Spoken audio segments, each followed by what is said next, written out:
The rebel army was approaching the city, but the family carriage couldn't move. Father looked at the carriage full of gold and silver treasures, ultimately unwilling to part with them. He handed me a dagger and told me to get off the carriage and escape on my own. Life and death are minor matters, but losing your virginity is significant. Don't disgrace the family's integrity. I breathed a sigh of relief. Taking the dagger, I reversed it and stabbed it into his throat. Father really should have said this earlier, then I wouldn't have felt so guilty. Ding!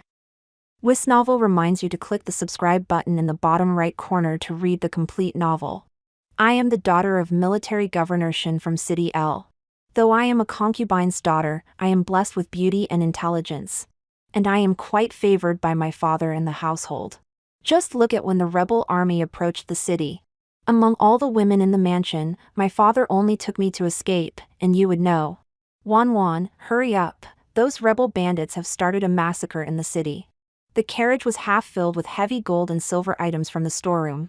And thanks to my slender figure, I could barely sit comfortably.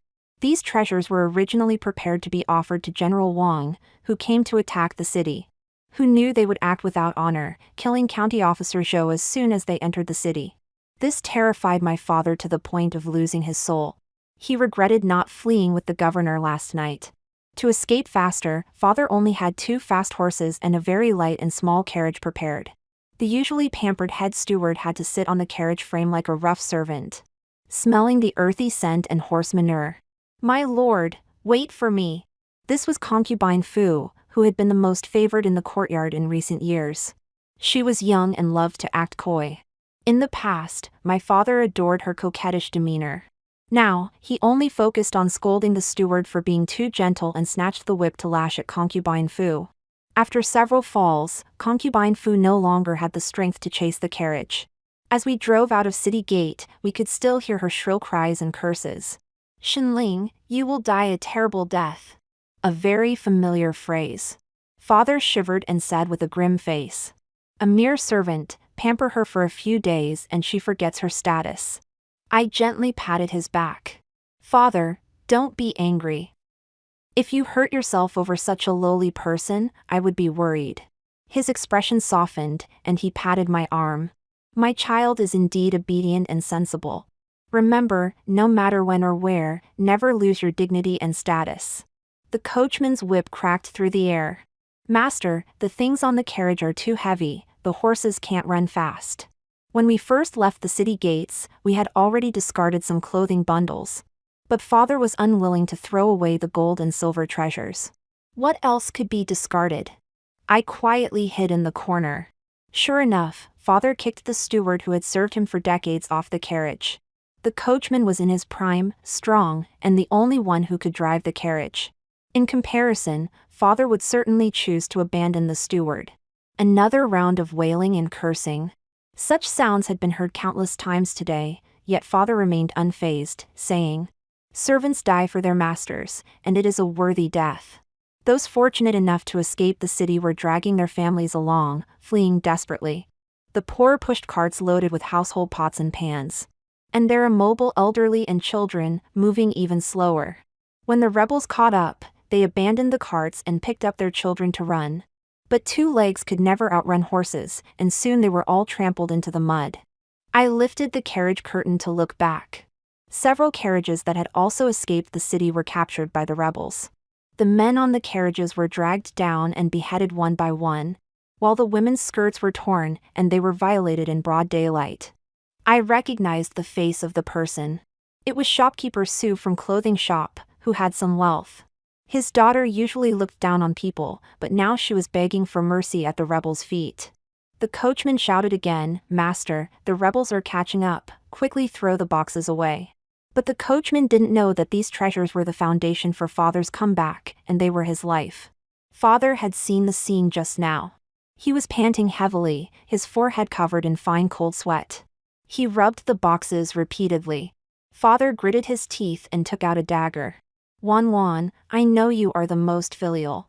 The carriage became deathly silent, and the cheers of the rebels outside gradually drew closer. I stared straight at him until he turned away, hastily handing me the dagger. Life and death are minor matters, but losing your virginity is significant. Take this dagger. If you encounter danger, end it yourself. I felt like laughing.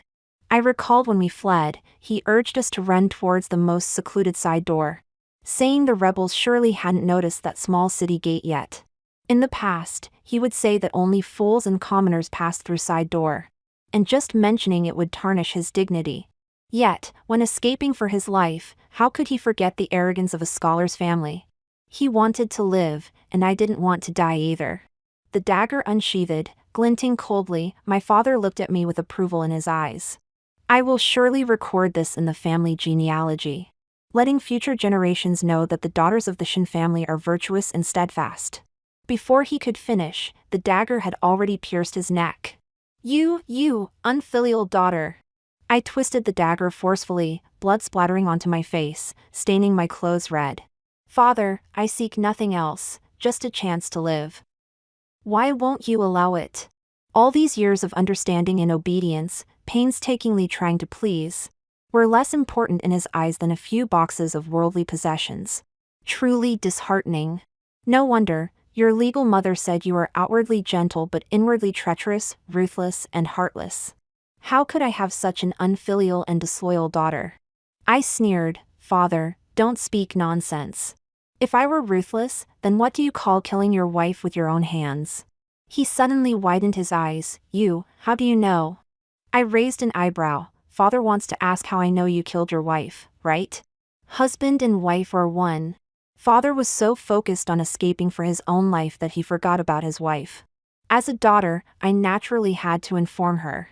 I watched as my legal mother rushed to my father's courtyard, questioning why he abandoned her and fled alone. Father no longer concealed his intentions, raising his hand for a slap. You pride yourself on being a noble woman, always overshadowing me. You can't stand me favoring a few concubines, forcing your maternal family to push me to this border town. If not for you, how could I end up like this?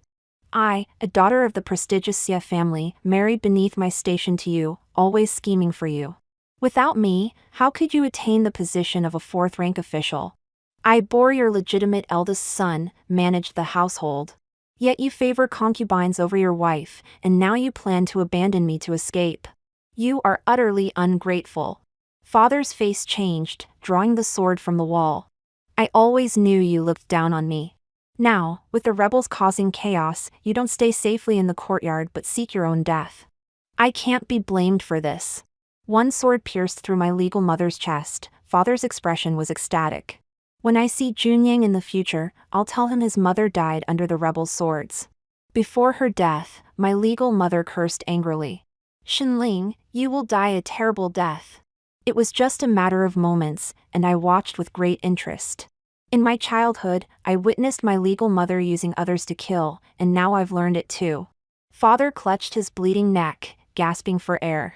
Wan, I always loved you the most, only taking you with him to escape. Put down the dagger, and I will forgive you. I pouted, pushing the dagger deeper. Marrying a daughter into a noble family to seek protection is a common tactic of prestigious families. With my beauty, you must have long been waiting for the right price. You should know, I never liked those poems, songs, rules, and etiquette. To have a place in the mansion, I endured it every day. I leaned close to his ear, my voice as light as the wind. Father, just as you wanted to kill your wife, I've wanted to kill you for a long time. You will die a terrible death. I laughed. You're wrong, my birth mother said I would definitely live to a ripe old age. My birth mother was a farmer's daughter. When she went to town to buy a dowry, she caught the eye of my father, who had just had a disagreement with his legitimate wife. He forcefully took her into the mansion. She was beautiful and delicate, and initially, my father felt some pity for her. But later, every time he saw her cold face, he became angry and killed my mother's entire family along with her beloved fiancé. When my mother wanted to die, she found out she was pregnant with me. So she couldn't bring herself to do it. She was just a tool for my father to vent his anger at his legitimate wife. So how could the mansion value her? From the time I can remember, we lived in the most dilapidated courtyard, and our food and clothing were worse than the maids around the legitimate wife. Before dawn, we had to go pay respects to her. We would stand there for 2 hours. If she was in a good mood, she would see us. But if not, she would send us to the small Buddha hall to kneel and pick beans. When our knees were red and swollen, we would support each other back to the courtyard. At night, my mother would make cotton clothes for me, sing lullabies to put me to sleep, and tell me with a smile, "I am not suffering. Seeing you gives me hope. When you grow up and marry a good husband, everything will be fine." But despite our peaceful and obedient life, we were still a thorn in others' eyes. In the backyard, the wives and concubines fought, and my legitimate brother was poisoned. During the investigation, a concubine casually pointed at my mother. My father didn't even frown and used a piece of white silk to take my mother's life, even though it was later clarified that my mother had nothing to do with it. I knelt in the main courtyard for 3 days, begging my father and his legitimate wife to clear my mother's name and let her rest in peace. But until I fainted from kneeling, no one came to see me. Later, I learned that the concubine who accused my mother was surnamed Xia, and was the legitimate wife's maid who came with her dowry, always following her orders. My father also knew that my mother was timid and could never harm my legitimate brother. But to appease the legitimate wife and protect his favored concubine, my mother had to die. Before being strangled, my mother held my hand and repeatedly said, "Live on, living is hope. Everything else is trivial compared to life and death. Living is most important." I haven't forgotten my mother's words for a single day over the years. So I became more cautious and respectful. My father liked reading poetry and books, so I read by candlelight at night to please him. My legitimate brother loved calligraphy and painting, so I studied ancient texts, practiced diligently, and mastered the art of painting.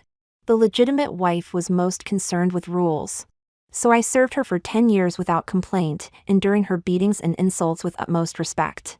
I did very well. The entire mansion was deceived by me, praising me for having the grace of a noble lady. My legitimate brother even treated me like his own sister. 2 months ago, when he left home to study, he promised to bring back the finest pens and painting supplies for me. Only the legitimate wife, my legal mother, said I was cunning and deceitful, sweet-talking but with a hidden sword. She always suspected I harmed concubine Xia.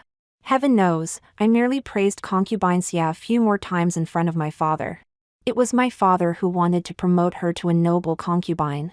The legitimate wife couldn't stand it and ended the life of concubine Xia, whom she had grown up with.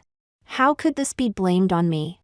She was such a smart person, yet when faced with love, she was foolish and reckless.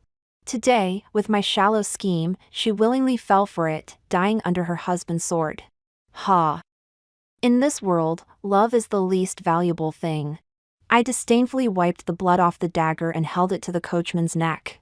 The rebel army pursued relentlessly, and I knew that even the lightest carriage couldn't escape.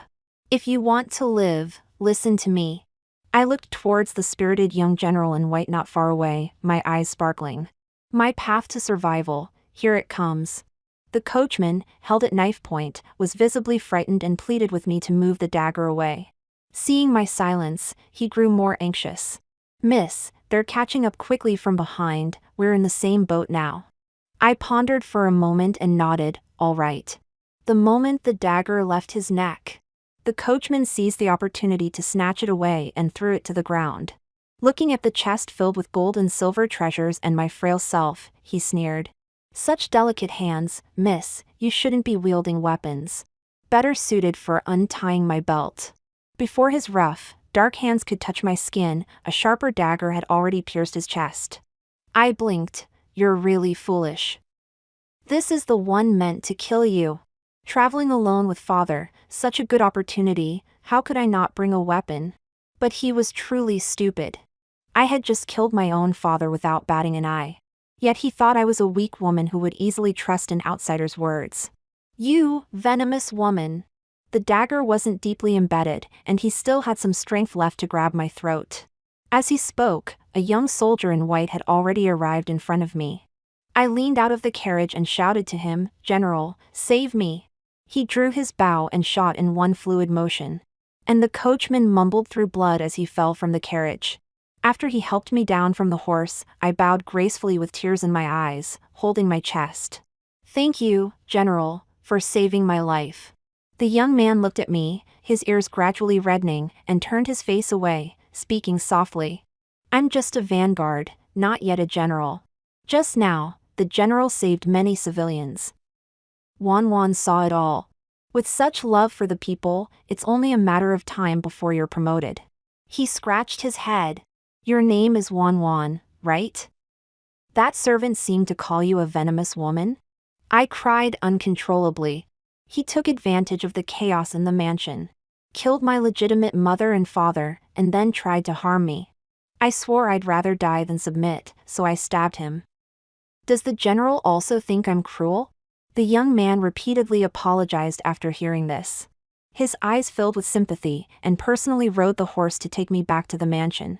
I also learned that his name was Song Wanlan, and at just 18, he was already a 6th-rank vanguard. His father was the first general under Prince Jing, the renowned General Song. The accompanying guards all called him Young General Song. I held on to his garment timidly. Can I call you Brother Wanlan? I have no family here. He hurriedly handed me a handkerchief. His fingertips inadvertently touching my hand, turning his face completely red. Such an innocent young gentleman. I and your brother both studied at Soaring Academy, considered half-brothers in learning. So you can regard me as a brother. I was momentarily stunned. Song Wanlan said, he entrusted me to look after your family and instructed my subordinates. Who knew I would arrive too late and let you be harmed by the treacherous servants? His face was full of remorse, repeatedly bowing to apologize to me. I was only grateful he arrived a bit late. Otherwise, my legitimate mother and father might have escaped their fate. I held his arms, expressing my gratitude for his life-saving grace. This made him feel even more guilty. He dispatched dozens of elite soldiers to guard the Shin family's courtyard, surrounding it like an iron barrel. He sent people to help bury my father and legitimate mother and, fearing I'd be distressed, finished his duties early each day to take me out of the city for leisure. For the past 10 years, I had to cautiously please others every day, fearing to upset anyone. Although father valued me, he never allowed me to go out. Everyone in City L knew the Shin family's young lady was talented and virtuous, with a beauty that could topple cities, yet no one had ever seen her in person.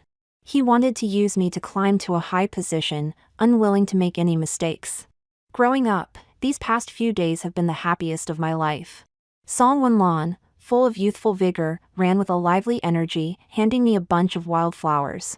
Though not exquisite, they had a unique charm. I thought of you when I saw these flowers. You're even more beautiful than them. His brows were filled with innocence and freedom. And when he looked at you, it seemed his eyes couldn't hold anything else. My mind was filled with thoughts, and I crushed the flowers between my fingertips. Song Wanlan asked in confusion, "Is it that you don't like it? I can have someone find something prettier for you." I smiled bitterly. It's not that I don't like it, it's just that thinking about my future days without support, I can't help but feel sad.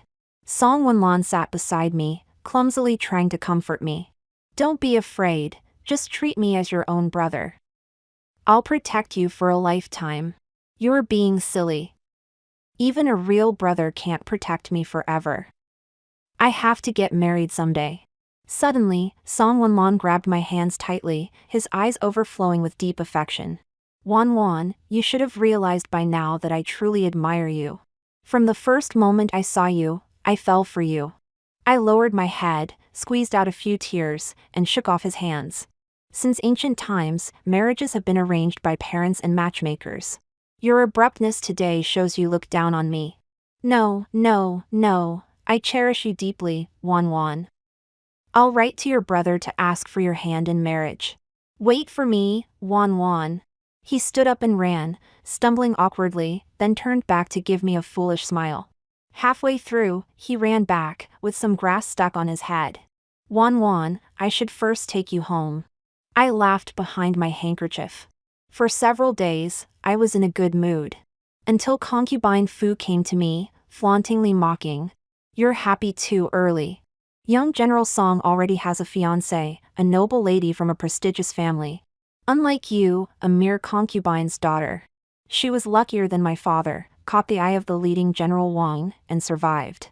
Now she dresses in red and green, adorned with gold and silver jewelry.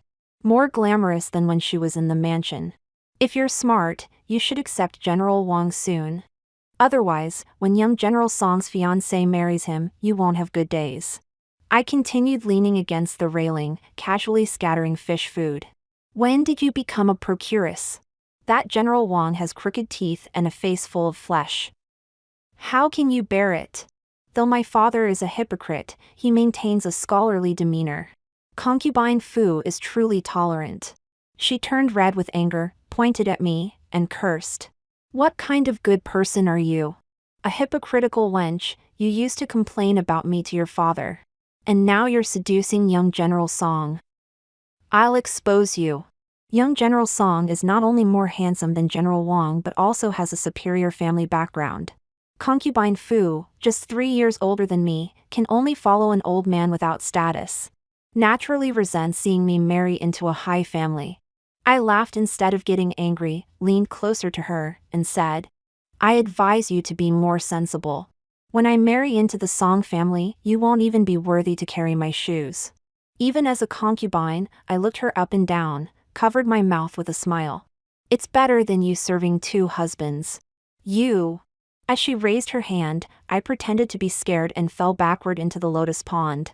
Song Wenlan rushed over, jumped into the water, and saved me. I leaned softly against him, biting my lip. Brother Wenlan, you saved me again. He said nothing, carried me to my room in large strides. Even after the doctor checked my pulse and prescribed medicine, he remained silent. After the maid served me the medicine, Song Wenlan suddenly spoke. I saw everything. My heart sank. I forced a smile. What are you talking about? I don't understand. I saw you provoke her and then fall into the pond yourself. Song Wenlan asked me why. I almost laughed. How naive he is, not seeing Concubine Fu's constant pressure on me. If I showed any weakness, she would immediately send me to General Wang's bed. Song Wenlan said, Wan, I always feel that even though you're in front of me, it's like you're far away. Why can't you trust me more? How could I trust him? I just learned from Concubine Fu that he originally had a fiancé. I turned away, letting a few crystalline tears fall. Song Wenlan walked to my bedside, raised his hand to wipe my tears but hesitated to offend me. I've ordered Concubine Fu to be beaten 20 times and thrown out of the city. No one will know about today. Wan, that engagement was just childhood talk, not serious. Now I have someone I truly admire. Tomorrow I'll write to my parents, asking them to fulfill our wishes. Speaking deeply, he tugged at my sleeve.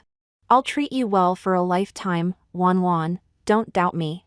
He didn't blame me for framing Concubine Fu. Only upset that I didn't tell him my troubles, his eyes full of concern. I felt a mix of emotions. For the first time, someone chose me unwaveringly, regardless of right or wrong. I threw myself into his arms, as if to cry out all the grievances of the past decade.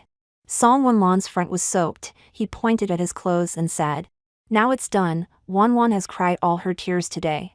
With me protecting you, you won't suffer any grievances. He waited for me to rest, then eagerly went back to write the letter. My parents will surely like you. The maid Hongyu flattered, young General Song treats Miss so well, Miss will surely be happy in the future. I glanced at her sideways, continued to play with the new jade hairpin. Hongyu was originally a maid in the legitimate mother's courtyard. Always competitive, often making things difficult for me during greetings. Now I'm the only master in the mansion, she wishes to immediately turn into a lapdog at my feet. The jade hairpin was sent by Song Wenlan, the magnolia pattern and quality were excellent.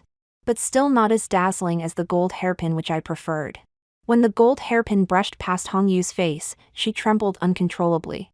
I chuckled, don't be afraid, as long as you please me, you'll also have good days. Hongyu kowtowed repeatedly. It's chaotic outside the city now, better let Concubine Fu enjoy her retirement. I inserted the gold hairpin into her hair, praised, what a good maid. Song Wenlan sent the letter urgently, and the reply came quickly. Seeing his furrowed brows when he came to find me, I knew the letter wasn't to my liking. My parents haven't met you, they don't know what a good girl you are. I'll take you to meet them. I looked at him with tearful eyes, Brother Wanlan, I really don't want to trouble you. The letter actually said I was cunning, shameless, a mere orphan trying to climb into the general's family. It made me furious. I remained calm, retreated to advance, provoking Song Wanlan to send several letters persuading them. If not for his duties, he would have rushed to citywide to persuade them in person. Seeing his anxious look, my heart softened. These days he treated me so well, took me out shopping, gave me clothes and jewelry. Worried over a single cough, wishing to guard the medicine stove. Even a dusty face couldn't hide his shining eyes. I always thought I was heartless, but now I couldn't help but feel moved.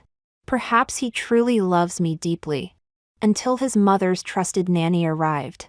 I heard it myself, how Song Wanlan regretted and felt remorseful after learning that his mother fell ill because of him. Nanny Lu said, she comes from a humble background and has escaped hardship. How many of those women who fled are clean? How can she marry into the general's mansion? The madam has been ill for several days, afraid that you would worry, she didn't allow anyone to tell you. I couldn't stand it and came here secretly. If you want to blame someone, blame me. This is the nanny who watched him grow up, like half a parent. How could he bear to blame her? He promised the nanny not to go against his mother anymore and comforted himself by saying, Wan Wan is just a concubine's daughter. It's fine if she becomes my noble concubine in the future. I can protect her for a lifetime. Nanny Lu looked into my eyes, so proud. I immediately understood. This drama was specially arranged for me to see. Indeed, a man's affection is unreliable. Song Wanlan dared not look into my eyes, only repeatedly assured me that he would never let me suffer. What is suffering? Wearing coarse clothes and eating simple food is not suffering. Nor is washing clothes and embroidering all day. The worst suffering is being at the mercy of the family madam. Worrying about being treated like a plaything by one's own father. Living like an ant, trying to please everyone. I finally escaped such days, how could I step into them again? I blinked, and the tears that fell were unexpectedly bitter. Marriage is a matter for the elders to decide. Although my family has faced great difficulties, I still have my brother. I am not well educated, but I know a woman's reputation is paramount. I am alone here, and I can endure whatever the nanny says, but I ask her not to involve other women. Without needing to look, I could tell how unpleasant their expressions were. After returning, I immediately asked Hongyu to pack up, preparing to go to the capital to find my brother. I tore off the face of the high and mighty families and stomped on it. I don't think the nanny will let me leave easily with a good temper. Prince Jing has attacked the capital for half a month and will soon ascend the throne. The other day, I heard Song Wanlan say that my brother is highly valued and his future official position will not be low. If he sees me, his only living relative, he should be very moved. Song Wanlan felt very guilty towards me. He stood outside my courtyard, refusing to leave. But his way of compensation was to promise that his future wife would not dare to oppress me. If I weren't good-tempered, he would have been slapped several times already. Even more ridiculous, he truly thought this was good for me. What a naive young general. He grew up pampered under his parents' knees. And the greatest hardship he faced was not having meat during a military campaign. Not long ago, he was promoted and became the legitimate young General Song. An 18-year-old young general, praised throughout the city as a great philanthropist, a talented youth. Yet who knows that such a good reputation was exchanged for the lives of half the city's people. General Wang has been an old subordinate of General Song. So why did he suddenly decide to massacre the city this time? And Song Wanlan, as the vanguard, was late entering the city. Those facing life-threatening danger saw Song Wanlan desperately trying to stop the killing. How could they not see him as a savior? While he was laughing and playing, someone had already arranged everything for him. I am truly jealous. The handkerchief almost couldn't cover the hideous expression on my face. I asked him to send someone to escort me to the capital. He thought I was crying and agreed repeatedly. Not only did he send 30 elite soldiers to escort me, but he also gave me all the wealth from the mansion and the treasures he acquired in the city. This compensation slightly eased my mood. Before leaving, Song Wanlan avoided Nanny Lu and chased after me, forcibly stuffing a bunch of wildflowers into my hand. Wan Wan, wait for me. I will definitely make your brother agree to us. I nodded with tears, then turned and crushed the flowers underfoot. His so-called effort is to make my brother agree to me being a concubine, truly ridiculous. On the way, Hongyu kept nagging. Young General Song is a talented youth, his future official position will be even greater. Actually, being a noble concubine is not bad. Young General Song likes you so much. When you give birth to a boy in the future, even the general's wife will have to look up to you. I was annoyed to death. Being a concubine and giving birth to a child like me, despised as a concubine's offspring, what good is that? Soon we would reach the capital. I stopped the carriage and ordered Hongyu to help me into the forest. The further we walked, the denser the branches became, and Hongyu couldn't help but feel scared. Miss, it's far enough, they can't hear. I saw an open space ahead, it should be a cliff, and I waved for Hongyu to turn around. I asked, how is concubine Fu? Hongyu approached me with a sense of accomplishment. I paid someone to break her legs, and she didn't last 2 days before she was gone. I suddenly pushed her, then thank you very much. I leaned forward to look down the cliff, it was unfathomably deep. Even if Hongyu had 9 lives, she couldn't have survived. Alas, she had been serving me well lately, and I didn't really want to kill her. But she simply knew too much. After my brother went away to study, my legal mother invented many ways to torment me. Even the maids in her courtyard, like Hongyu, dared to mistreat me. Twice, when I went to pay my respects, she refused to announce my arrival, leaving me to bake under the sun. But that only happened twice, because the third time I went to pay my respects, her foster mother, my legal mother's trusted nanny, was suddenly beaten to death the day before. She was old, and her schemes were many, but to think she wanted to climb into my father's bed. My legal mother hated anyone who coveted my father the most. Truly senile, she couldn't remember that. Hongyu also received 20 lashes for living with her. After recovering, she never dared to appear before me again. Until the day the city fell, she was packing in my legal mother's room when she overheard my instigation. When I was sent back by young General Song, she immediately came over to pledge her loyalty. If someone was willing to do my dirty work, I was naturally happy to oblige. But as I was about to start a new life, I couldn't leave any threats behind, could I? Smart people would do the same, and I've always done well. I told the guards she slipped and fell, and it didn't raise any suspicion. Because we were under the Song family's military banner, no one dared to stop us on the way. And the convoy went straight to my brother's residence. A large courtyard with 4 entrances, bearing the Shin family plaque. My brother had truly prospered. Around dusk, urgent footsteps echoed in the courtyard. Just as I was about to look, I was pulled into an embrace. The sharp scent of cedar filled my nose. The person holding me seemed to be trembling, and I was almost suffocated. Brother, let go of me. I struggled out of Shin Junyang's embrace, looking up to see his eyes filled with bloodshot excitement. He gripped my shoulders, his voice trembling slightly. I received a letter from Song Lunlan saying something happened at the residence. And father and mother met with misfortune. I feared you might have too. Thank goodness you're all right. I lowered my eyes, my shoulders shaking with sobs. It's all my fault for not protecting father and mother. Before I finished speaking, Shin Junyang was already comforting me. How can it be your fault? You're so delicate and frail, you can barely protect yourself in danger. I'm just grateful Song Lunlan arrived in time to save you. I leaned into his embrace, sniffling, a satisfied smile tugging at my lips. He was still as easy to deceive as ever. My legitimate brother Shin Junyang was different from father and legal mother. He was a gentleman. Over the years, I managed to evade many of my legal mother's schemes thanks to his sibling affection.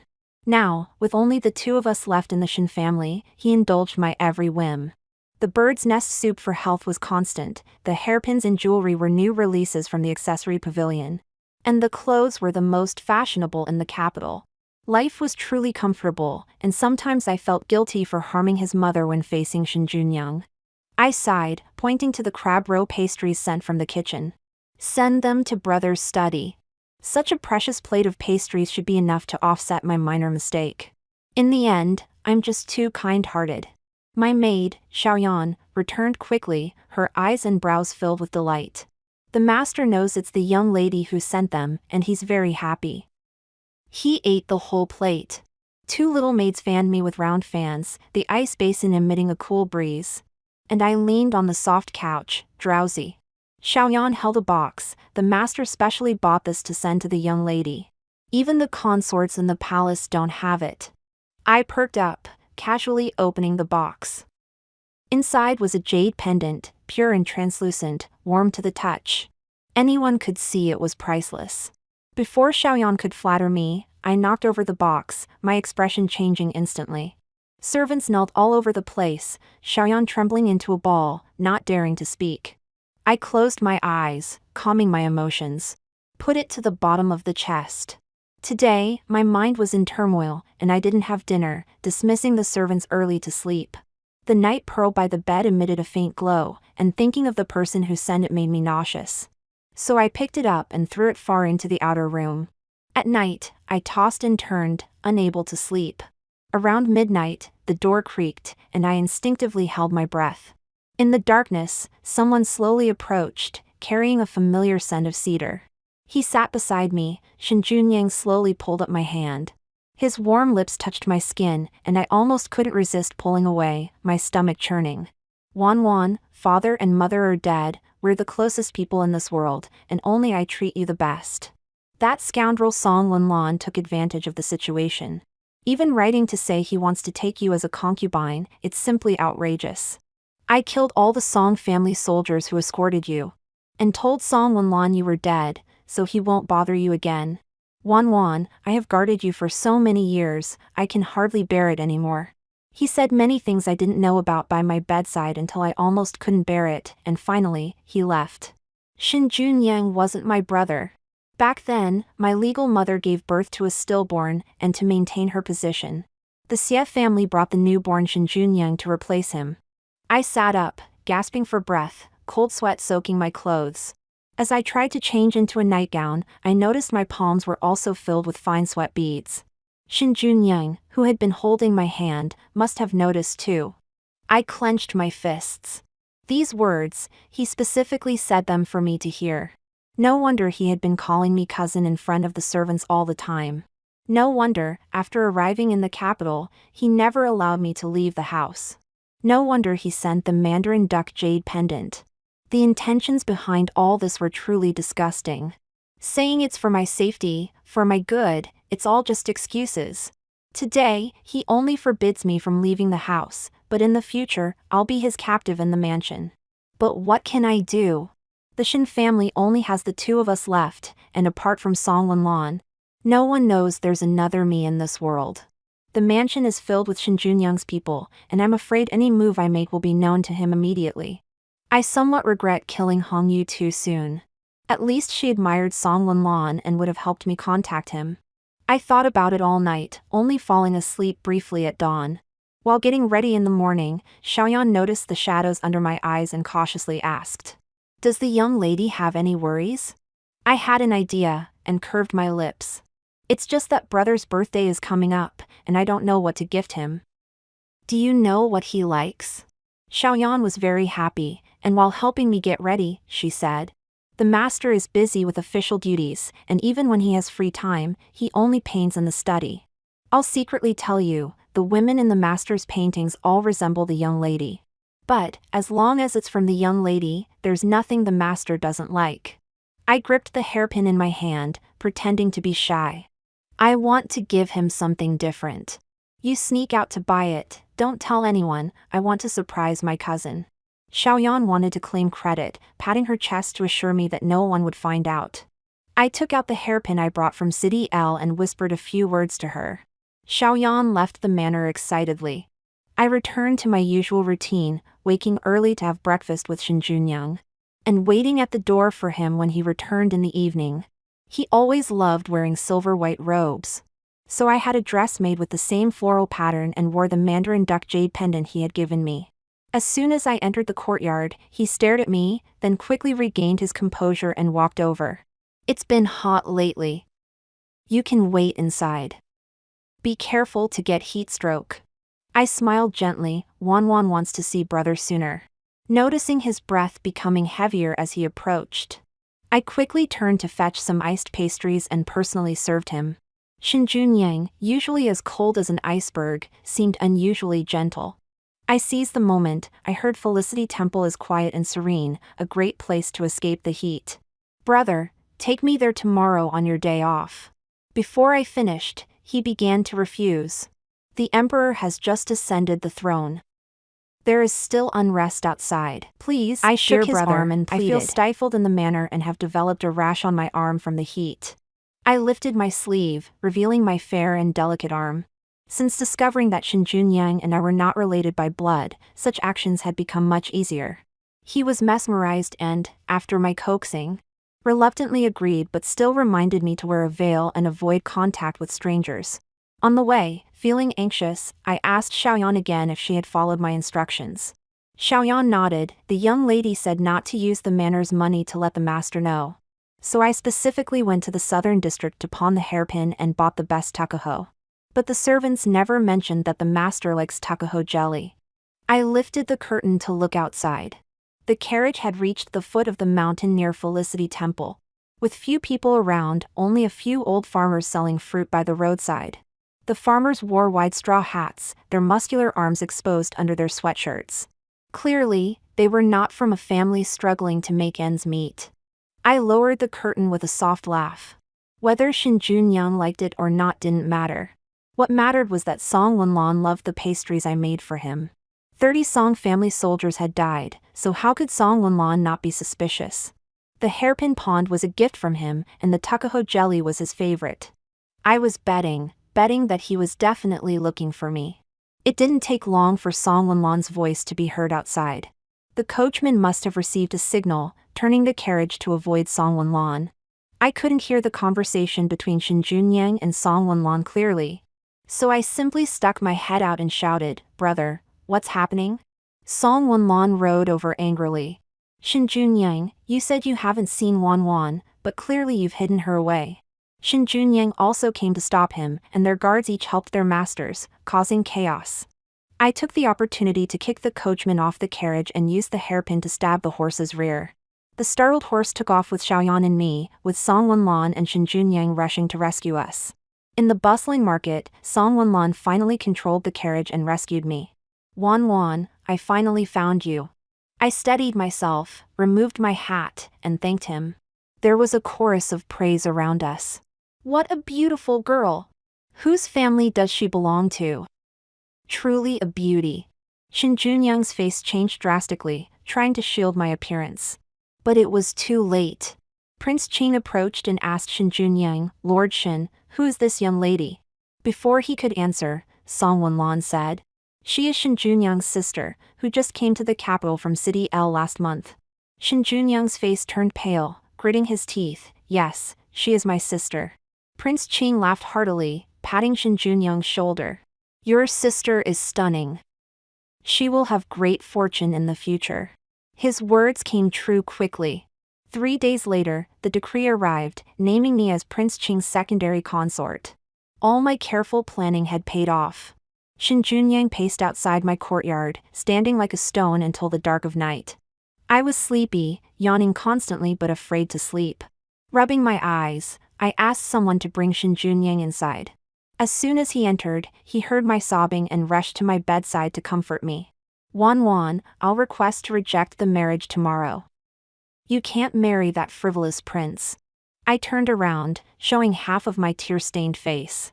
"Brother, you mustn't. Defying the decree is a grave crime. I don't want to see you punished by the emperor. It's my misfortune." I had exhausted my efforts to achieve my goal. I couldn't let him ruin my plans. For the first time, he showed anger. If my position were higher, how dare he directly request the decree? The emperor had ascended, and Shin Junyang had made significant contributions, so his rank shouldn't be low. But when it came to appointments, he only received a 5th-grade idle position, even lower than his former subordinates. I was also resentful. If his rank were higher, how could I be just a secondary consort? Despite all the scheming, I ended up as a concubine. I wiped away my tears, making my red, swollen eyes look even more pitiful. It's not brother's fault. The current emperor's mother had a poor background and was bullied by those from good families. So His Majesty dislikes aristocratic families.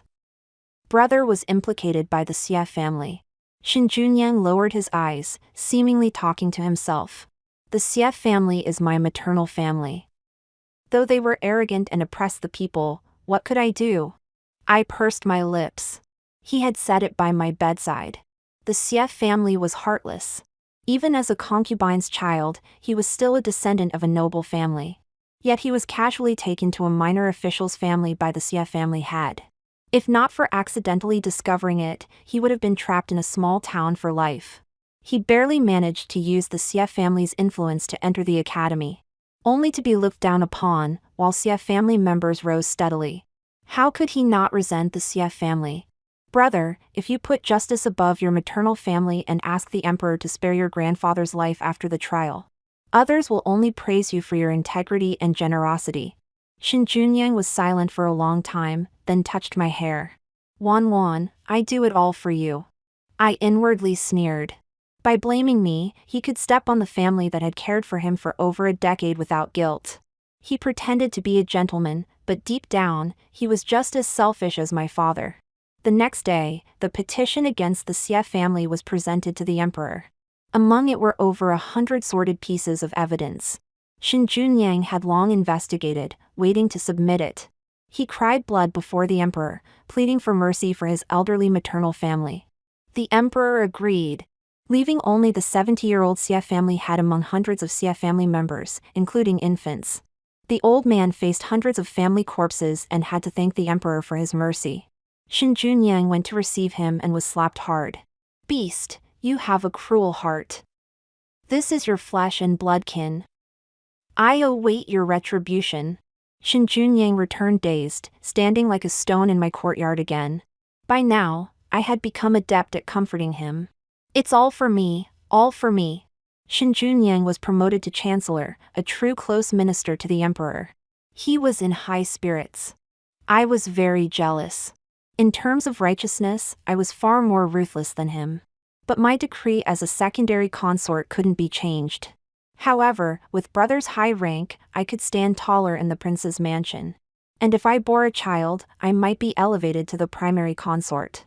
While out buying dowry, Song Wanlan, whom I hadn't seen for days, stopped me. Wan, how can you marry Prince Qing? Have you forgotten about our days in City L? We promised to be together for a lifetime. My heart tightened, and I quickly looked around. Fortunately, the weather was hot, and there were few pedestrians on the road. Otherwise, if these words spread, I would have no choice but to hang myself with a white silk ribbon to apologize. The person in front of me was still looking at me painfully, with a determined expression. I had a premonition that if I didn't fool him, it would bring me big trouble. Helplessly, I led him to a nearby tea house to talk. After brewing for a moment, as soon as I entered the private room, my tears rolled down like threads. Song Wanlan's questioning was swallowed back instantly. Wan, don't cry. Seeing your tears makes my heart break. You must have a reason. Is it Shin Junyang forcing you? I sobbed for a while, waiting for him to guess my thoughts before speaking. You already know, so why ask me? You're sad, and my heart is also torn. I only hate that as a woman, I have no control over my fate. In this life, we are destined but not fated. If there is a next life. No need to say too clearly, Song Wanlan already had a conclusion. He clenched his knuckles until they cracked, and slammed the table, startling me. Shin Junyang, what a hypocrite and a true villain, deceiving me by saying you passed away. Secretly sending you to climb up to Prince Qing. I am at odds with him. I nodded and then pretended to be scared, shaking my head in panic, pleading. My brother has been promoted to chancellor, Wanlan, please don't offend him because of me. Song Wanlan was even more furious. My Song family is not afraid of a mere civil official. I know you are brave and resourceful, but I don't want to see you hurt at all. My feelings for you are as clear as the heavens and earth. If it weren't for my mother's dying wish for me to live well, I would have wanted to end my life the moment I received the imperial decree. I would rather die than marry someone else, but I cannot disobey my mother's last wish. I cried in his arms, overwhelmed with grief. Song Wanlan indeed felt deeply for me, comforting me repeatedly, and swore to avenge me. That won't do, Shin Junyang is my biggest support right now, he can't fall. I quickly sobbed and said, don't blame my brother either. He was furious when he received your letter, saying that no Shin family girl would ever be a concubine. Wenlan, I don't blame anyone, and you shouldn't blame Nanny Lu for meddling. Which servant dares not to follow the master's orders? I am quite adept at subtly sowing discord. When leaving, Song Wenlan was already holding back a big wave of anger. Towards me, he only felt heartache. Towards Shin Junyang, he had many considerations. The only ones he could vent his anger on were his mother, who adored him, and the not-so-useful Nanny Lu. Xiaoyan, who listened to the whole conversation, wished she could hide in the corner. These days, she was scared enough, thinking I was a cousin seeking refuge, destined to become the madam of the house. But she didn't expect me to be a true sister to her master. Thinking of the pair of Mandarin duck jade pendants she received, and the changed sibling affection, she couldn't stop trembling. She probably wouldn't dare to close her eyes at night, fearing she'd be silenced. After hearing all this today, poor Xiaoyan felt like dying. I lightly tapped her head with a fan, and Xiaoyan came back to her senses, immediately kneeling to beg for mercy. Usually chattering away, now scared like this, I felt a bit sorry for her.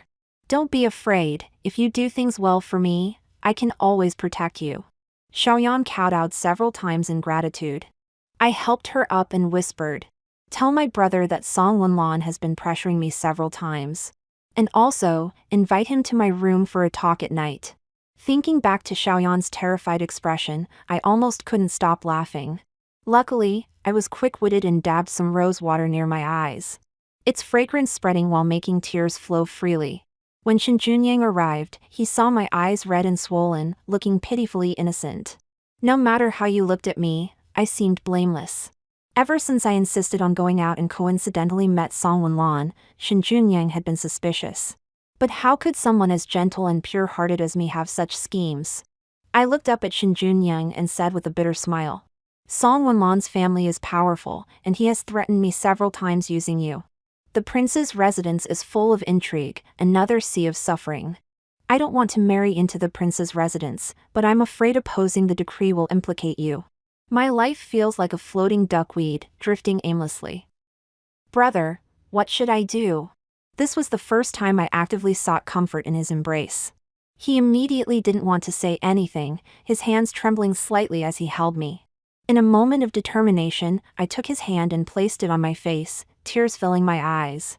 Yet I looked at him with a longing gaze. My fingers gently traced Shin Junyang's eyebrows, eyes, and lips, as if trying to etch him into my heart. As my fingers fell, a tear slid down. I only ask you not to forget me. From his incredulous to ecstatic expression, I could tell that my performance this time was quite convincing. The effect of showing vulnerability was excellent. He mistakenly thought I had deep feelings for him, and swore to save me from the prince's residence once he rose to power. Remembering his hopeful expression after making his vow, thinking I would be deeply moved, I almost couldn't hold back my laughter. Perhaps men believe women care most about promises. I felt a bit tired and didn't want to keep up the pretense. But thinking about soon entering the prince's residence, I graciously put on an act. Shin Junyang immediately felt like a divine savior destined to rescue me, eager to give me all his wealth. So, I reluctantly took 9/10 of his family fortune as dowry, along with the large sum of gold and silver treasures sent by Song Wenlan, and had no choice but to marry into the prince's residence. I had already found out that the emperor's sons had full harems, except for the youngest and most unrestrained Prince Qing, who had yet to marry. He loved poetry, music, and dance, never attending court duties, wandering the streets daily. Yet, the emperor favored him, unwilling to say a harsh word, even granting his sometimes absurd requests. Upon learning this, I realized he was my best choice to escape the mire. Fortunately, he did not disappoint me. He loved beauties, and my looks were well known in the capital, with an added delicate charm that noble ladies lacked, making people unable to resist pitying me. Prince Qing was very fond of me, personally accompanying me home after 3 days of marriage, a ceremony reserved for the main wife. The harem had 8 concubines, the highest rank being a mere attendant. And regardless of their true feelings, they all showed me respect. Prince Ching favored me for a month, and in the height of passion, he promised that once I bore a son, he would request the title of main wife for me. That would be a first-rank princess. Just thinking about it made me ecstatic. Father, oh father, when you handed me the knife to end my life, could you have imagined I'd have such fortune?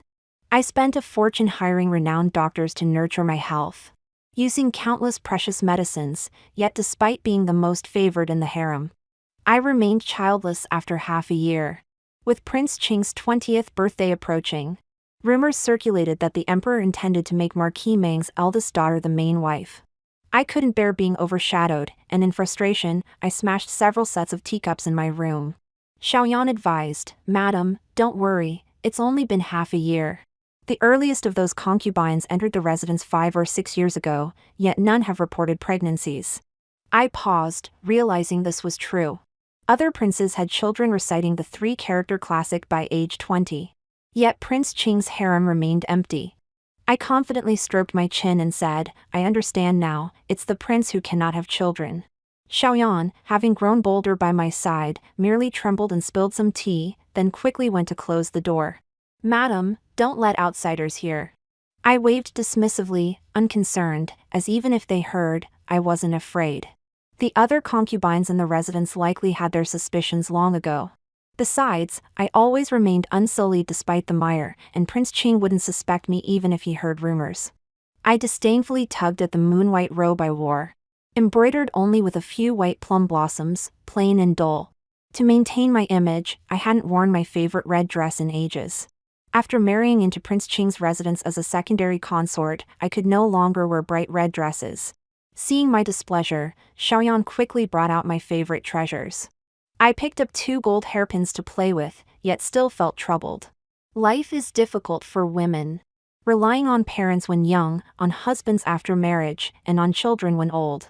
But my mother passed away early, and my father was ready to abandon me in adversity. My husband seemed good for now, favoring only me, but beauty fades and love wanes. I must have children to rely on. If Prince Ching truly cannot have children, what will I do for the rest of my life? Alas, why is it so hard to live a good life? Thinking of this, I picked out the jade magnolia hairpin from the bottom of the box and handed it to Xiaoyan. "Deliver it to Song Wenlan, you know what to say. The theater is a place I frequently visit." And I skillfully entered through the back door into the private room where Song Wenlan was. As soon as I stepped inside, Song Wenlan embraced me. "Wan, I've missed you so much that I'm nearly going mad." These past 6 months have been truly difficult for him. I've long heard about the troubles in the Song family. Rumor has it that Song Wenlan had a dispute with his mother over marriage matters, repeatedly defying her, and even had someone punish the nanny by her side. The mother and son were at each other's throats, becoming the talk of the capital's gossip. It seems the plan to sow discord worked perfectly. But I couldn't care less about hearing him talk about his troubles. I rubbed my eyes, choked up, and interrupted him. "During these past 6 months, I've lived as if each day were a year, only managing to endure by thinking of seeing you, Wenlan." "Not really. I've been sleeping on piles of gold and jewels, utterly enjoying myself." Song Wenlan, as expected, was heartbroken, showering me with sweet words, even expressing regret for being deceived by that nanny Lu. A servant represents their master. Song Wenlan, oh, he must be blaming his mother now. Ha, men are truly despicable creatures. Why doesn't he blame himself for being so easily swayed and indecisive, always putting the blame on others? But thanks to his nature, I could easily arrange to meet him. After avoiding him for half a year, he couldn't take it anymore. A few gentle words, and he was eager to show me his heart. I coaxed him into drinking the wine of passion, and naturally, we ended up on the bed. He had practiced martial arts since childhood, his posture strong and muscular, his muscles hard to grasp. When he brought me to ecstasy, I couldn't help but compare him to the frail Prince Ching. Really, how will I endure this in the future? Song Wenlan's stamina was truly impressive. I almost suspected I might die on that bed. Only after indulging did he regret, fearing discovery. His courage was a bit lacking. I was extremely pleased both physically and mentally, and had the mood to comfort him. "I always think of you, being your wife for a day is my wish, it's not your fault." Returning home in the evening, I also prepared sweet soup for Prince Ching, enticing him to a night of pleasure. Indeed, it was still lacking in flavor. I took the pregnancy-enhancing medicine daily without fail. After meeting Song Wenlon 3 times, I discovered I was pregnant. Indeed, heaven favors those who strive. I wept with joy. Prince Ching was also extremely delighted, rewarding me with 2 shops, and even promised to gift me an estate outside the city once the child was born. But he never mentioned when he would officially make me his wife. I tested him. Your Highness is rewarding me now, imagine how joyful you'll be when I give birth to a little heir. He frowned, warning me not to speak out of turn. After he left, I angrily smashed the teacup. Despicable man! Promising me the position of official wife in bed, only to deny it once off. The news of my pregnancy reached the palace, and gifts came from all directions. Especially Prince Ching's mother, noble consort Su, who sent several female physicians and experienced nannies. However, I was not very pleased. This old nanny is truly hateful, always inadvertently speaking of etiquette and rules, saying that a concubine must respect the main wife and should not become arrogant due to favor. I don't like to hear it, yet she insists on saying it. So, I could only feign a miscarriage and have Prince Ching send the nanny to another courtyard. Actually, it was of no use, as the person was bestowed by noble consort Su, conveying her intentions. What angered me the most was when I went out to attend a banquet and encountered Meng Shan, the eldest daughter of Marquis Meng. Although there were rumors in the capital that the emperor intended for her to be Prince Ching's wife, she was still a commoner and dared not to salute me. She looked down on me and said, "No matter how noble a concubine is, she is still a concubine. How can she deserve my salute and greeting?" She lightly laughed and glanced at my belly, her eyes full of malice. "What if you give birth to a child? With just a word from me, it would be raised by me. Although I have only raised cats and dogs in the past, I suppose it's the same." It infuriated me. I had these words passed to noble consort Su. As the emperor's concubine, she was also quite angry but had to cover for Meng Shan. Marquis Meng holds military power and is very influential, which they have coveted for a long time. It was only after entering the mansion that I realized Prince Ching's lack of responsibility and extravagance were all his own cover. In fact, he secretly contacts officials everywhere, intending to vie for the throne in the future. I privately cursed him as a fool. The emperor and empress are a couple who have been through hardships together, deeply in love. The current crown prince is born of the central palace, talented and learned, upright and dignified. And his position as crown prince is quite stable. Noble consort Su is merely the daughter of a county magistrate. And although her maternal family has risen because of her, they are like a paper tiger. The two of them are favored only because they haven't shown their ambition like other princes. The emperor wants to bestow Marquis Meng's daughter upon him. And smart people know this is a test. If he is sensible, he should avoid it. But he is blinded by the power behind Meng Shan, making a big fuss about sending letters via messenger pigeons. Afraid others won't know he values this marriage, causing the entire capital to know. Now, the emperor and crown prince have one more person to be wary of. It's truly courting death. I couldn't help but complain about my misfortune, having gone through great lengths to marry a fool. Now we're in the same boat. If he doesn't fare well, neither will I. I can't sit idly by. After finally enduring to 5 months, the imperial physician determined it was a boy, and I began to act. After calling Xiaoyan, I instructed her. The old rules, one at noon, one in the evening, both scheduled in the private room of the theater. The one who came at noon was Song Wenlon. He looked at my belly, hesitant to speak. I didn't waste words, directly pulling his hand to touch the bulging belly. "This child is yours." He instinctively wanted to withdraw his hand, but I held it tightly. "I came only to let this poor child see his father one last time. I will not implicate you." The child seemed to sense it and moved under Song Wenlon's palm. Song Wenlon was both surprised and delighted. "Is the child moving? Is it my child?" I covered my face with a handkerchief and sobbed, "It's your child, a boy, but I can't keep him." Under Song Wenlon's eager questioning, I finally explained the situation. Meng Shan is soon to marry into the prince's mansion. She has said she won't let our child take the position of the eldest son and will eventually harm the child. Song Wenlan helped me sit down and said angrily. What a vicious woman, Wan. Don't be afraid, I will risk my life to solve Meng Shan for you. Fool! Solve one Meng Shan, and there will be another Su Shan, Wang Shan. I will still be under control. Unless the real root of the problem is removed, I won't have a good life. I don't want you to worry for me anymore. Prince Qing will marry eventually, and who can guarantee the future princess will tolerate a concubine's eldest son? Neither the child nor I will survive. Song Wenlan said urgently, then what should I do? I wiped the tears from my cheeks and said softly. If Prince Qing dies and our child inherits the title, it might be better. At this moment, Song Wenlan looked at me with an unfamiliar gaze, as if he was meeting me for the first time. I pushed him away, my expression filled with sorrow. I know you must think I'm heartless, but this child is our flesh and blood. I can't bear it.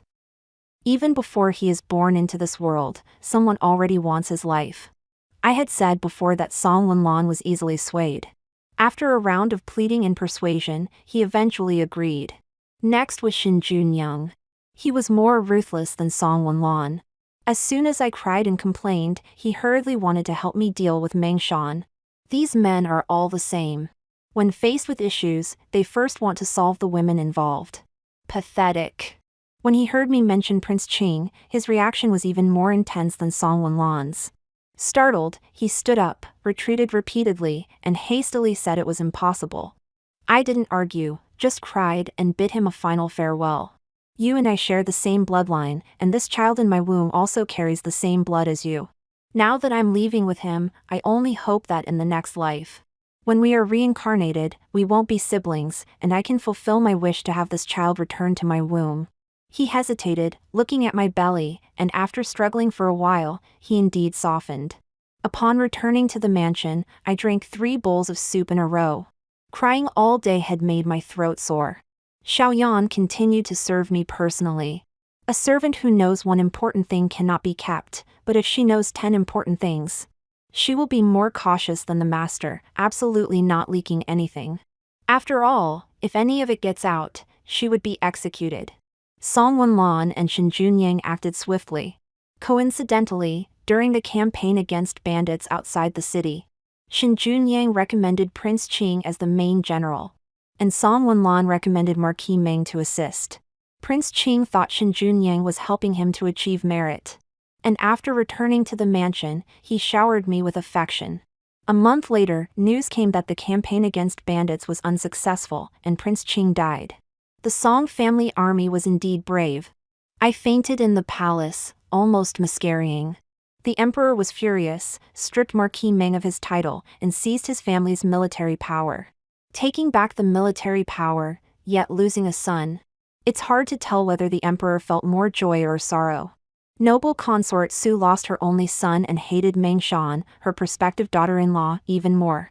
She cried before the emperor, accusing Meng Shan of being cursed and bringing misfortune to her husband, and pressured the emperor to decree that Meng Shan be buried with the lowest status of a concubine. For this, I happily ate an extra bowl of rice. Don't blame me for being cruel. Victory and defeat are always like this. Moreover, I merely said a few words in front of noble consort Su. What Meng Shan said at the banquet that day made me so angry that I couldn't sleep well. It's only fair. Since then, noble consort Su has treated me increasingly well. Not only requesting that I be titled Princess Qing but also keeping me in the palace to care for me personally. Endless supplies of supplements were sent, as if wishing to elevate me to the heavens. After 10 months of pregnancy, the fruit was ripe. I successfully gave birth to Prince Qing's posthumous child. Noble consort Su cried tears of joy. This little one looks just like his father when he was young. I forced myself to take a look. Fortunately, only his brows resembled Song Wenlan, the rest looked very much like me. Since Prince Qing's death, the emperor was deeply saddened and fell ill, requiring constant medication thereafter. The other princes fought openly and secretly. My child was named Wen Zhao by the emperor, coincidentally sharing the same name as his biological father. Song Wenlan was not very pleased, and in private meetings, he only called me by the nickname Momo. As Momo grew to 3 years old, he increasingly resembled Song Wenlan. I dared not let him stay in the capital any longer. I discussed with noble consort Su. The battle for the throne is becoming more intense. I'm afraid they might implicate Wen Zhao. Why don't I take him to the fief, and after the emperor's passing, bring you to the fief to enjoy family happiness? How could noble consort Su refuse? She pleaded with the emperor to grant the richest fief, conveniently located in the city where the Song family army was stationed. The emperor showed no favor to these ambitious sons. But he adored Wen Zhao, his grandson, showering him with countless gifts. The princes below also felt Wen Zhao posed no threat, each claiming to love this nephew the most. When packing for the fief, the treasures from the storeroom alone filled over 20 carriages. Upon reaching the fief, I couldn't help but laugh out loud. After enduring for so many years, I finally became someone no one dared to oppress. 3 more years passed, and the battle for the throne reached its end. As I predicted, the crown prince ascended to the throne. Song Wenlan and Shen Junying both made significant contributions. And their families flourished, yet neither had married. At night, Song Wenlan climbed onto my bed, tearing apart my favorite red silk dress. You became a princess and forgot about me, not opening the door for me for days. I pressed my foot against his chest, and he kissed his way up from my toes. His scorching breath roamed over my body, and I couldn't help but gasp. You've just been appointed as a general, basking in success. How could you still care for me, this old princess? He suddenly lowered his head, and I couldn't bear it, raising my neck, trembling all over. After a while, he lifted his head, his lips glistening. You aren't old at all. On the contrary, you're very tender. I don't know how he trains every day, but each year he becomes more irresistible. I lost my strength, collapsing into his embrace. My fingers lightly tapped his strong chest. You and Shen Junying, one in literature and one in military, are so close. I'm afraid the emperor is already wary. Over the years, although they privately couldn't stand each other, they still appeared as affectionate brothers in public. Song Wenlan sneered, if it weren't for you, I wouldn't bother associating with such a petty person. That's perfect. You should report him, bring him down. I retrieved evidence from beside the pillow, hundreds of charges of embezzling official funds, bullying men and women, and deceitful behavior, all true or false enough to sentence him to death. Song Wenlan was somewhat surprised. He did so much for you, and you're willing to let go? What's there to be unwilling about? Just thinking of his disgusting gaze on me makes me want to gouge out his eyes. Song Wenlan understood, snuggling up to my neck. Will you also want my life in the future? I lifted his chin, slowly smiling.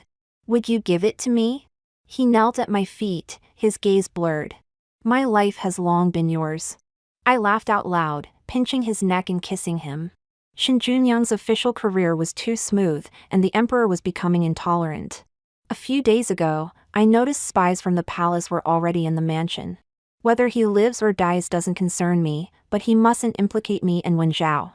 I've worked hard to achieve a good life, no one can destroy it. I heard Shen Junyang initially refuse to admit it. But when he saw the evidence presented was related to his maternal family, Xie family, he gave up. Over the years, I worked hard to find the old people from back then. Shen Junyang cared so much about his family's identity back then, and now it completes him. Family reunion is the most important. Unfortunately, the emperor had just ascended the throne, and was afraid of gaining a reputation for killing those who helped him. Shen Junyang was spared, sent back to his hometown. But now that City L is under Song Wenlan's control, it's easy to imagine his future won't be easy. When Zhao came to find me with the large characters he had just written. Mother, look, the teacher praised me today. I hugged him and gave him a big kiss. Momo is so impressive, tonight I will make yam pastries for you. He nodded modestly, save some for grandmother and maternal grandmother too. Grandmother is out of the question. Song Wenlan had already sent people to ambush the path noble consort Su would take, determined not to let her arrive alive. No other reason, Wen Zhao increasingly resembles Song Wenlan, and she must not be allowed to notice. I took his hand and went to the small Buddhist hall, where Xiaoyan lit the candles, illuminating the memorial tablet in the center. It was brought from City L by my people. My mother's memorial tablet. Wen Zhao knelt down and bowed skillfully. Maternal grandmother, I'm here to see you. I also brought you the tastiest pastries. I can eat 5 pieces at a time, but mother doesn't let me eat too much. I tugged at his little braid, such a little trickster. Clearly, he ate too much and got a toothache. I knelt beside him, thinking in my heart, Mother, see how well I'm living, I haven't let you down, now no one can control my life. Xiaoyan helped me up. Madam comes to offer incense every day, the old madam would be comforted if she knew. She has been by my side for 6 or 7 years, and is a big girl now. Do you have someone you like, or do you want to leave the manor to marry? She hurriedly knelt down and bowed. I don't want to marry, I want to serve madam for a lifetime. I smiled and said, that's good, I will never treat you badly. A woman who marries becomes muddled. Xiaoyan knows too much about me, I really wouldn't be at ease letting her go. I am kind-hearted, and truly don't want to kill anyone. It's better for her to stay by my side. Now she is a first-class maid, her living standards are better than those of ordinary officials' daughters. Much better than marrying some foul man and working hard all her life. Following me, she has learned a bit of cleverness. The medicine pouch behind the memorial tablet accidentally showed. Xiaoyan stepped forward to put it deeper. I waved my hand, throw it away, it won't be needed anymore. Over the years, Song Wenlan has taken quite a bit. Even if a deity came, he wouldn't be able to have children. But with Wen Zhao being so smart, he should be content. Supporting us wholeheartedly, isn't that good enough?